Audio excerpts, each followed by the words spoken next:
بوقت نکاح حضرت فاطمہ رضی اللہ عنہا کی عمر کے بارے میں دو قول ہیں۔ ایک قول 15 سال اور 5.5 مہینے اور دوسرا قول 19 سال اور 1.5 مہینے کا ہے۔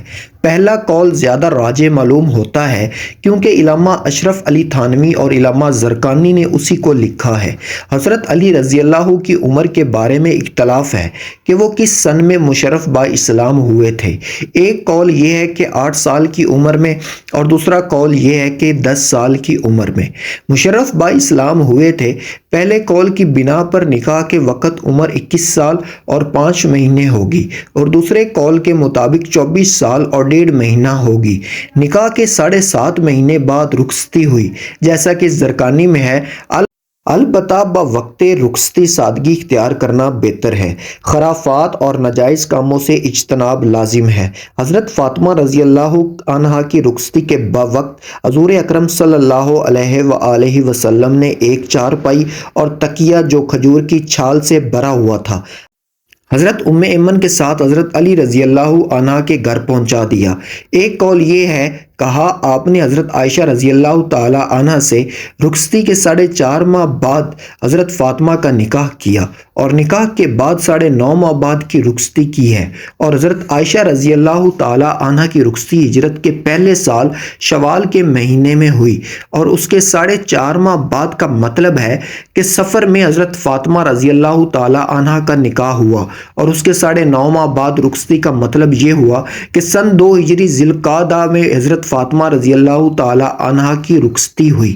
لہٰذا ان میں راجح قول یہی ہے کہ سن 2 ہجری میں غزوہ بدر سے پہلے آپ رضی اللہ تعالی عنہ کا نکاح ہوا اور وہ غزوہ بدر رمضان میں ہوا۔ اس سے واپسی پر ذو القعدہ کے آخری یا ذی الحجہ کے شروع میں آپ کی رخصتی ہوئی۔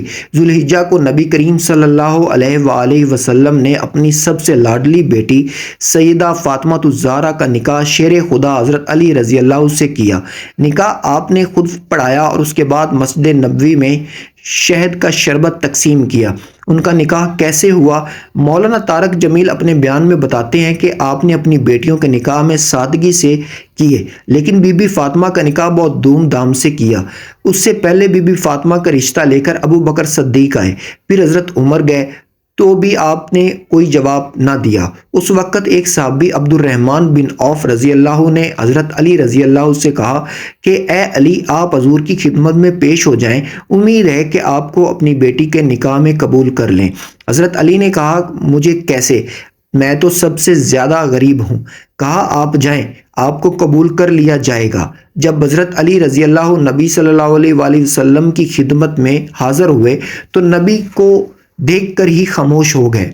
نبی نے پوچھا کیا بات ہے علی، کیسے آنا ہوا؟ علی نے کوئی جواب نہ دیا، جس پر نبی صلی اللہ علیہ وآلہ وسلم نے کہا فاطمہ کے رشتے کے لیے آئے ہو؟ حضرت علی نے کہا کہ جی ہاں، جس پر نبی نے کہا انشاءاللہ۔ جب حضرت علی واپس لوٹے تو صحابی عبد الرحمن بن عوف نے پوچھا کیا کہا رسول خدا نے؟ تو علی رضی اللہ نے کہا میں نے آپ سے کہا تھا کہ مجھے کیسے ہاں کریں گے؟ تو صحابی نے کہا آپ یہ تو بتائیے کہ نبی نے کیا جواب دیا؟ کہا انشاءاللہ۔ تو کہنے لگے علی آپ اس کو خدا کے رسول کی جانب سے ہاں سمجھیے۔ اس کے بعد نبی صلی اللہ علیہ وسلم گھر واپس آئے اور اپنی بیٹی فاطمہ سے سوال کیا کہ فاطمہ کیا کہتی ہو، علی کا رشتہ آیا ہے، قبول کر لیں؟ کہا جی بابا۔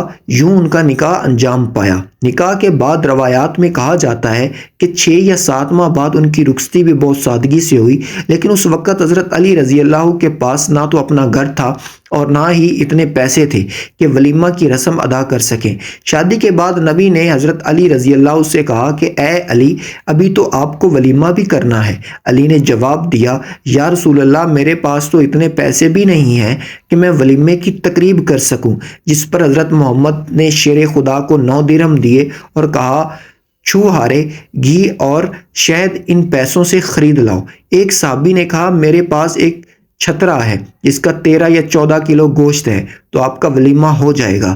نبی جو بیٹی کے باپ تھے انہوں نے اپنی بیٹی کے ولیمے کی تقریب خود کی، کھانا بھی خود تقسیم کیا۔ یوں سادگی سے نبی صلی اللہ علیہ وآلہ وسلم نے اپنی بیٹی خاتون جنت سیدہ فاطمہ بنت محمد صلی اللہ علیہ وآلہ وسلم کی شادی شیر خدا حضرت علی رضی اللہ سے کی۔